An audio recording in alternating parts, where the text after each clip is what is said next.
قل من رب السماوات والارض. اب اللہ نے مشرکین کو عقلی دلائل تو دے دیے کہ دیکھو اس کائنات میں سارا تصرف اللہ کا چل رہا ہے. جن بتوں کو تم پکارتے ہو تو وہ تو پانی کی طرح بے جان ہے. پانی کو پکارنے سے پانی نہیں ملے گا تو ان بتوں کو پکارنے سے تمہیں پانی کہاں سے ملے گا اور تمہاری ضرورتیں کہاں سے پوری ہوں گی. تو اب یہ ہوتی ہے عقلی دلیل. ایک ہوتی ہے الزامی دلیل کہ خود ان سے بھی کچھ چیزیں آپ پوچھیں گے تو یہ اگلیں گے کہ یہ سارے تصرفات اللہ کے ہیں. تو جب تم خود مانتے ہو کہ سب کچھ اللہ کر رہا ہے تو وہ تمہاری مراد کیوں پوری نہیں کر سکتا؟ اس کے لیے غیر کے در پہ کیوں جاتے ہو؟ اس لیے اللہ نے فرمایا قل من رب السماوات والارض. ان سے آپ پوچھئے کون ہے آسمانوں اور زمینوں کا پالنے والا. قل اللہ، کہہ دیجیے اللہ ہی ہے، کیونکہ یہ بھی یہی جواب دیں گے کہ اللہ ہی ہے.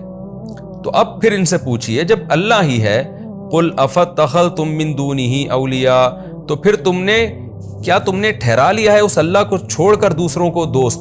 دوست سے مراد یہاں معبود ہے، کیونکہ معبود بھی دوست ہوتا ہے نا، اس سے انسان راز و نیاز کی باتیں کرتا ہے.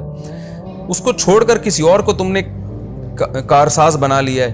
لا یملکون لانفسہم نفعا ولا ضرا، جو اپنی ذات کے لیے بھی نفع اور ضرر کے مالک نہیں ہے. کہ ان پتھروں کے بنے ہوئے معبودوں کو تم کوئی نقصان پہنچانا چاہو تو یہ اپنا دفاع نہیں کر سکتے. تو ایک طرف تم اعتراف کرتے ہو اس کائنات کا مالک اللہ ہے، بنانے والا اللہ ہے، تم مانتے ہو کہ انہوں نے کچھ نہیں بنایا، اس کے بعد بھی تم ان کو ہی معبود بنا کے ان کو کیوں پوجتے ہو جو اپنی ذات کے نفع اور نقصان کے مالک نہیں ہے؟ تو پھر بھی اگر ان کی بات سمجھ میں نہ آئے تو اے نبی آپ ان سے کہہ دیجئے قل هل يستوي الاعمى والبصير، کیا اندھے اور بینا برابر ہو سکتے ہیں؟ یعنی ہم تو ان روشن دلائل کو دیکھ رہے ہیں اور اس کے بعد توحید کا اقرار کر رہے ہیں، اور تم اتنے واضح دلائل ہم تمہارے سامنے پیش کر رہے ہیں اور تم ان سے اندھے بن کے پھر شرک کی طرف جا رہے ہو. تو بتاؤ ایک اندھا اور بینا برابر ہو سکتے ہیں؟ تو تم بینا کیوں نہیں بن جاتے؟ اندھے پن سے توبہ کیوں نہیں کر لیتے؟ یعنی ایک آدمی کو آپشن دیا جائے کہ دنیا میں کچھ نابینا بھی ہوتے ہیں، کچھ آنکھوں والے بھی ہوتے ہیں، تو آپ کس کیٹیگری میں جانا پسند کریں گے؟ تو ہر آدمی کہے گا بھائی مجھے آنکھیں چاہیے، کیونکہ آنکھوں والا اور نابینا برابر نہیں ہو سکتے. نابینا کو کچھ نظر نہیں آتا، آنکھیں والا سب کچھ دیکھ رہا ہوتا ہے. تو اللہ یہاں بھی مشرکین کو اس انداز سے سمجھا رہے ہیں کہ تم جب جانتے ہو کہ اندھا اور نابینا برابر نہیں ہو سکتے تو تم جان کر اندھے کیوں بنے ہوئے ہو؟ تم آنکھیں کھول کے کیوں نہیں دیکھتے؟ ام هل تستوی الظلمات والنور، اچھا ان سے کہیے کہ کیا اندھیرے اور روشنی برابر ہو سکتے ہیں؟ کیا مطلب؟ دلائل جو ہے ان کی مثال روشنی کی ہے. ان دلائل میں غور کرو گے تو سیدھا راستہ نظر آئے گا. جیسے اندھیروں میں چراغ جل جائے تو راستہ نظر آتا ہے، اور ایک طرف ہے دلائل ہی نہیں ہے تو تمہیں راستہ نظر ہی نہیں آ رہا، تم اندھیروں میں ہو. تو اب تم اندھیروں والی زندگی گزارنا اچھا ہے تمہارے لیے یا روشنی والی؟ تو ان دلائل میں اگر تم غور نہیں کرتے تو گمراہی کے اندھیروں میں جاؤ گے. دلائل میں غور کرتے ہو تو راستہ صاف ہے. تو تم خود بتاؤ روشن راستہ اچھا ہے یا اندھیروں والا راستہ اچھا ہے؟ ام جعلوا للہ شرکاء خلقوا کخلقہ. ایک اور انداز سے اللہ توحید کی دلیل دے رہے ہیں کہ اچھا یہ بتاؤ کیا تم نے اللہ کے علاوہ جن کو شریک ٹھہرا رکھا ہے، کیا ایسا تو نہیں ہے کہ انہوں نے بھی کوئی اللہ جیسی مخلوق پیدا کی ہو؟ کیونکہ قرآن بار بار غور کر رہا ہے اس مخلوق میں غور کرو، خالق کو پہچانو. پہاڑوں پہ غور کرو، دریاؤں پہ غور کرو. سورت کے شروع میں ہے نا، اس نے انگور پیدا کیا، کھجور پیدا کیا، ایک ہی پانی سے مختلف قسم کے پھلوں کو پیدا کیا اس نے. تو ایسا تو نہیں ہے کہ تمہارے معبودوں نے بھی کچھ پیدا کر لیا ہو، مخلوق بنائی ہو؟ تو تم اب کمپیئر کر رہے ہو کہ ہم دیکھتے ہیں کہ اللہ نے تو یہ کچھ بنایا اور ہمارے معبودوں نے یہ کچھ بنایا، تو ہمارے معبودوں نے اچھا کی مخلوق اچھی ہے یا اللہ کی مخلوق اچھی ہے؟ تو اس میں تمہیں کوئی کنفیوژن ہو رہی ہو. جیسے آپ کسی کی قدرت کے قائل ہوتے ہیں نا تو اس کی پروڈکٹ کو دیکھتے ہیں آپ. تو دو بندوں نے دو مختلف چیزیں بنائی، اب آپ کنفیوز ہو رہے ہو یار اس کی چیز زیادہ اچھی ہے یا اس کی چیز زیادہ اچھی. تو اس میں آپ کو کنفیوژن ہو رہی ہے تو آپ کہتے ہو نہیں یہ والی زیادہ اچھی ہے، تو یہ جس کو بنانے والا جو کریٹر ہے نا وہ زیادہ پاورفل ہے. تو اللہ کہتے ہیں کیا اس طرح کی تمہیں کوئی کنفیوژن ہے کہ اللہ کے علاوہ جو معبود ہیں انہوں نے بھی کچھ بنا دیا ہو، مخلوق بنائی ہو، تو تم اب ان کی مخلوق اور اللہ کی مخلوق کو کمپیئر کر کے تمہیں کنفیوژن ہو رہی ہے کہ یار اللہ کی جو مخلوق ہے وہ زیادہ پاورفل نہیں ہے، اس میں زیادہ کمالات نہیں ہے. اللہ نے تو کھجور، انگور اور یہ سب چیزیں بنائی، لیکن ہمارے معبودوں نے جو چیزیں بنائی ہیں وہ اس سے بھی زیادہ چھمبے کی ہیں. تو اس میں تمہیں کنفیوژن ہو رہی ہے، اس لیے تمہیں سمجھ بھی نہیں آ رہا کہ اللہ سے مانگے یا معبودوں سے مانگے. ظاہر ہے ایسا نہیں ہے.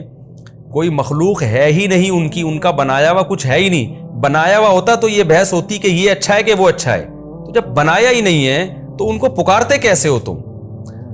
تو اللہ فرماتے ام جعلوا للہ شرکاء، کیا انہوں نے اللہ کے علاوہ ایسے شریک، اللہ کے ساتھ ایسے شریک بنا لیے ہیں، خلقوا کخلقہ، جنہوں نے اللہ کی خلق جیسی مخلوق بنائی، یعنی انہوں نے پیدا کیا کخلقہ، جیسے اللہ نے پیدا کیا اس طرح کیا انہوں نے بھی کچھ پیدا کر دیا ہے. فتشابہ الخلق، خلق بمانا مخلوق کے ہے، فتشابہ الخلق علیہم، بس ان لوگوں پر وہ مخلوق متشابہ ہو گئی ہے. متشابہ کا مطلب یہ خلط ملط ہو گئی ہے کہ اللہ کا بنایا ہوا اچھا ہے یا ان معبودوں کا بنایا ہوا اچھا، بھی یہ کنفیوز ہو گئے ہیں. اس کو کہتے ہیں استفہام انکاری، یعنی استفہام کا مطلب اللہ نے سوال پوچھا ہے، ظاہر ہے سوال کا جواب ہے کہ ایسا نہیں ہے. یعنی استفہام کا مطلب اللہ نے سوال پوچھا ہے، ظاہر ہے سوال کا جواب ہے کہ ایسا نہیں ہے. بعض دفعہ ہم کسی سے سوال پوچھتے ہیں نا تو سوال کا مقصد سوال نہیں ہوتا بلکہ اس پہ رد ہوتا ہے.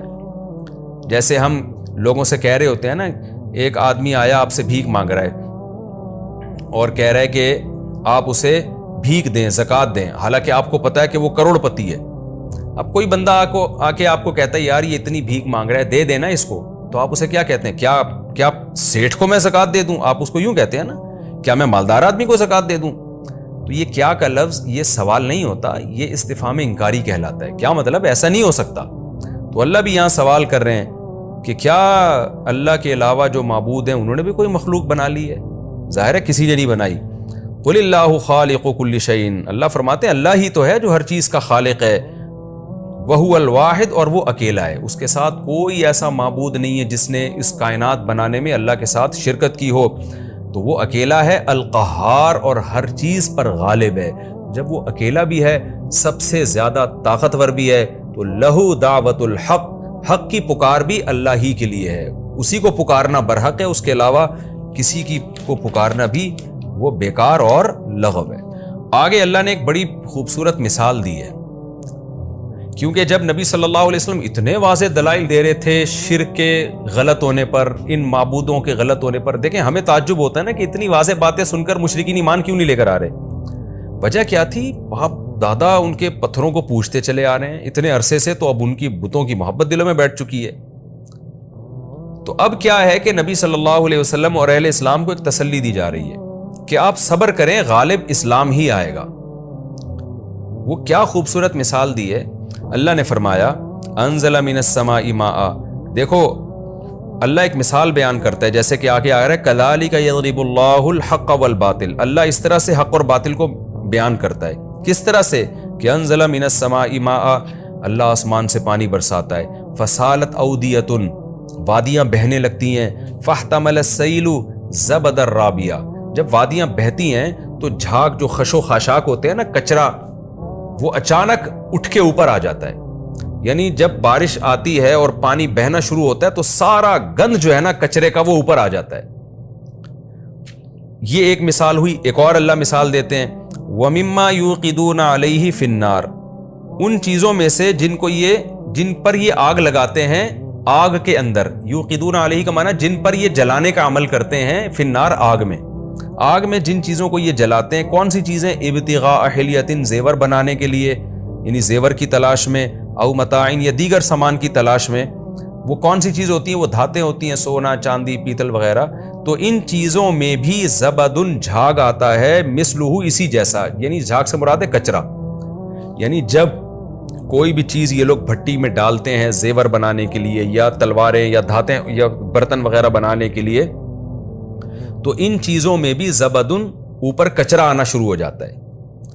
آگے اللہ فرماتے ہیں دیکھو اس طرح سے اللہ حق اور باطل کو بیان کرتا ہے. پھر آگے اس کا بیان ہے فَأَمَّا الزَّبَدُ، جو کچرا ہے نا، فَيَذْهَبُ جُفَاءً، وہ ختم ہو جاتا ہے خشک ہو کے، یعنی غائب ہو کے. یہاں خشک سے مراد ہے غائب ہونا، وہ غائب ہو کے چلا جاتا ہے. وَأَمَّا مَا يَنْفَعُ النَّاسَ، اور جو چیز لوگوں کو فائدہ پہنچاتی ہے، جو پانی ہے، یا اس میں جو اصل جو چیز آپ ڈھالنا چاہ رہے ہیں سونے اور چاندی میں، جو اصل دھات ہے، فَيَمْكُثُ فِي الْأَرْضِ، وہ نیچے زمین میں بیٹھ جاتی ہے. کیا مطلب؟ نبی صلی اللہ علیہ وسلم کو تسلی دی جا رہی ہے کہ دیکھو یہ بھی دنیا میں ایک مثال ہے نا، کہ جب آپ حق کی دعوت دے رہے ہیں نا، تو یہ حق کی دعوت کی مثال ایسے ہے جیسے بارش کا پانی. جب تک زمین میں خشکی ہوتی ہے، خش و خاشاک اور کچرا وچرا سب نیچے پڑے رہتے ہیں, گند نیچے رہتا ہے, ظاہر نہیں ہوتا وہ. لیکن جب ایک سیلاب آتا ہے تو سارا گند اٹھ کے اوپر آ جاتا ہے. اس سے دیکھنے والا پہلی نظر میں یہ سمجھتا ہے کہ یہ بارش یا یہ سیلابی ریلا گند بڑھانے کا ذریعہ بن گیا ہے, باطل کو پھیلانے کا ذریعہ بن گیا ہے.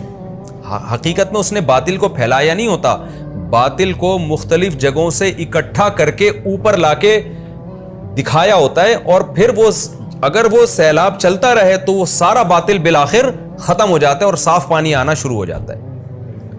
اسی طرح اللہ کہتے ہیں تم جو سونے چاندی اور پیتل کو پگھلاتے ہو نا, اس کے اندر کتنا کچرا ہوتا ہے لیکن وہ نظر نہیں آتا. جب آگ کی بھٹی میں وہ جلتے ہیں تو آہستہ آہستہ وہ سارا کچرا اوپر آ جاتا ہے, جس سے تمہیں ایسا لگتا ہے کہ کچرا ہی کچرا ہے ہر وقت, حالانکہ وہ کچرا ہوتا, وہ بڑھتا نہیں ہے, وہ سارا اکٹھا ہو جاتا ہے. اور پھر آخر کیا ہوتا ہے کہ وہ جب ایک جگہ اکٹھا ہو جاتا ہے تم اس کو آرام سے پھینک دیتے ہو اور سارا خالص سونا اور چاندی نیچے بیٹھ جاتا ہے. تو اسلام کی دعوت بھی جب آئی ہے تو اے نبی صلی اللہ علیہ وسلم اور اے اہل اسلام, سارا باطل جو ہے نا بالآخر مختلف جگہوں سے اکٹھا ہو رہا ہے, اور اکٹھا ہوتے ہوتے اوپر کی طرف آ رہا ہے, امڑ رہا ہے, جس سے تمہیں یہ مایوسی ہونے لگتی ہے, تم یہ سمجھتے ہو کہ باطل اور زیادہ پاورفل ہو رہا ہے اور ہماری دعوت سے باطل کم ہونے کے بجائے بڑھ رہا ہے. تو نہیں, بڑھ نہیں رہا, یہ سارا اکٹھا ہو رہا ہے اور اوپر نظر آ رہا ہے. اندر خالص پانی ہے, خالص دعوت ہے. اس دعوت کو کنٹینیو رکھو اور سونے اور چاندی کو جلانے کے عمل کو کنٹینیو رکھو, تو یہ سارا کچرا ایک جگہ اکٹھا ہوگا اور بالآخر وہ سیلابی ریلا اس سارے کچرے کو بہا کے لے جائے گا, اور جو پانی انسانوں کے فائدے کا ہے, شفاف پانی, وہ آخر میں رہ جائے گا. تو اسی طرح اسلام کی دعوت رہ جائے گی, حق غالب آ جائے گا اور باطل سارا اکٹھا ہو کے بالآخر ایک ہی جو ہے نا زور میں وہ سارا کا سارا باطل ختم ہو جائے گا. تو اس مثال کا حاصل یہ نکلا کہ جب تک حق کی دعوت نہیں آتی, حق اور باطل خلط ملط رہتے ہیں. جیسے پانی میں کچرا بھی ہوتا ہے اور پانی بھی ہوتا ہے, مٹی بھی ہوتی ہے, اور سونے اور چاندی میں کچرا بھی ہوتا ہے, خالص سونا بھی ہوتا ہے, تو یہ سب مل جل کے رہتے ہیں. تو ہمیں باطل کی قوت کا بھی اندازہ نہیں ہوتا, لیکن جب حق آتا ہے تو پھر باطل آہستہ آہستہ سامنے ظاہر ہونا شروع ہوتا ہے, ساری باطل قوتیں متحد ہونا شروع ہو جاتی ہیں. تو اس سے گھبرانا نہیں چاہیے. اس کی مثال تو ایسے ہے, جب تک بارش کا سیلاب نہیں تھا تو کچرا تو موجود تھا, وہ تو پہلے سے تھا, تو بارش کا پانی ایک دفعہ تو اس کو اوپر لاتا ہے, پھر اس کو ختم کر دیتا ہے. تو یہاں بھی حق کی دعوت اگر کنٹینیو رہے گی تو باطل کی اس طاقت سے تمہیں متاثر ہونے کی ضرورت نہیں ہے. یہ باطل بالآخر ایک دفعہ جمع ہوگا, نظر آئے گا, اور بالآخر پھر یہ ایسا غائب ہوگا کہ اس کا نام و نشان ختم ہو جائے گا. تو اس لیے تمہیں دین کی دعوت میں پریشان نہیں ہونا, اور اس باطل کے امڑنے کو دیکھ کر تم نے خوف زدہ نہیں ہونا ہے. یہ تو اسی سیلابی ریلے کی طرح ہے. آگے اللہ فرماتے ہیں للذین استجابوا لربہم الحسنی, وہ لوگ جنہوں نے اپنے رب کی دعوت پر لبیک کہا, توحید کی دعوت کو قبول کیا اور رب کی اطاعت کی, ان کے لیے حسنی خوشخبریاں ہیں, اچھے ٹھکانے ہیں, یعنی الحیات الحسنی, اچھی زندگی ہے. والذین لم یستجیبوا لہ, اور وہ لوگ جنہوں نے اللہ کی دعوت پر لبیک نہیں کہا, لو ان لہم ما فی الارض جمیعا ومثلہ معہ, ان کو ایسا عذاب دیا جائے گا کہ اگر ساری دنیا کی دولت اور اس جیسی مزید دولت سمیٹ کو ان کو دے دی جائے, لفتدوا بہ, تو اس دولت کے ذریعے وہ فدیے میں اپنے آپ کو چھڑانے کی کوشش کریں گے. یعنی اتنا بڑا عذاب ہوگا, وہ کہیں گے ساری دنیا کی دولت لے لو لیکن ہم سے یہ عذاب کسی طرح سے ٹل جائے. اولئک لہم سوء العذاب, دوسرے مقام پہ پتہ چلتا ہے لیکن عذاب ٹلے گا نہیں. اولئک لہم سوء الحساب, ان کے لیے بہت سخت حساب ہے, برا حساب ہے, حساب کتاب ہی بہت سخت ہوگا, عذاب تو آگے کی چیز ہے. ومأواہم جہنم, اور آگے عذاب کیا ہے, ان کا ٹھکانہ جہنم ہے. وبئس المہاد, اور یہ کیا ہی برا ٹھکانہ ہے. یہ رکوع ہمارا کمپلیٹ ہو گیا. اس رکوع میں بھی خلاصہ آسان ہے, اس کو ریپیٹ کرنے کی ضرورت نہیں ہے. اللہ نے اپنی کبریائی بیان کی, اپنا عالم الغیب ہونا ثابت کیا, اپنا معبود برحق ہونا ثابت کیا. اللہ نے یہ بتایا کہ اللہ کے علاوہ جن کو پکارتے ہو نہ تو انہوں نے کچھ پیدا کیا ہے, مخلوق کو دیکھ کر خالق کی عظمت کا قائل ہوتا ہے, تو ان کی کیا پروڈکٹ ہے جس کو دیکھ کر ان کی عظمت کے تم قائل ہو رہے ہو, کچھ بھی تو نہیں بنایا انہوں نے, اور ان کو پکارنے کا کوئی فائدہ بھی نہیں ہے. اور اہل ایمان کو تسلی دی ہے اللہ نے اس رکوع میں کہ دعوت کے کام سے باطل اگر ابھر رہا ہے تو اس کے ابھرنے کو مت دیکھو. اس کی مثال تو اس سیلابی ریلے کی طرح ہے کہ کچرا ہر جگہ ہوتا ہے، پہلے سے ہوتا ہے، وہ بارش کی وجہ سے نہیں آیا ہوتا. بارش کا سیلاب اس کچرے کو اکٹھا کر کے نکال دیتا ہے. تو دین کی دعوت بھی اس باطل کو اکٹھا کر کے پھینک دے گی، وہ ختم کر دے گی اس کو.